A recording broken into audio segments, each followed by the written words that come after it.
College student எப்படி இருக்கணும், நீங்கள் ட்ரெய்லரை பார்த்துட்டு ஏமாந்துட்டு படம் நல்லா இல்லைன்னு வீட்டில் உட்காராதீங்க, வந்து பாருங்கள்.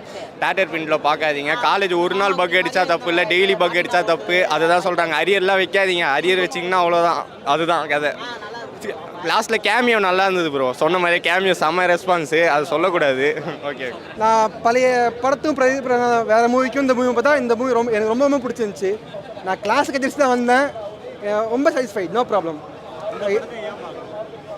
ஆஸ் எ காலேஜ் லைஃப்பில் பசங்க வந்து அறிய வச்சு இது பண்ணாங்கன்னா அதை கம்பேர் பண்ணும்போது நல்லா எடுத்துருக்காங்க. ஐ மீன் நம்ம லைஃப்பில் டைம் மிஷன் அதிக எக்ஸாம் கிளியர் பண்ண முடியுது.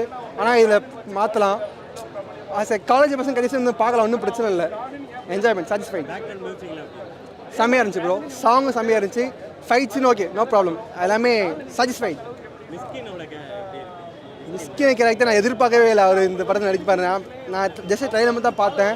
ட்ரெயிலர் பார்த்து அன்றைக்கே முடிவு பண்ணிட்டேன், சரி வந்து படம் பார்த்துருன்னு. ஆஸ்லேஸ் அதுவே வந்து பார்த்துட்டேன். என்ன ப்ரோ? இல்லை டான் டூ மேலே இல்லை ப்ரோ. சும்மா ஒரே சீன் வந்து அப்படி இருந்துச்சு. மித்தபடி நோ ப்ராப்ளம். டானுக்கு இது சம்மந்தமே இல்லை ப்ரோ. STR 51 வெயிட்டிங், அவ்வளோதான்.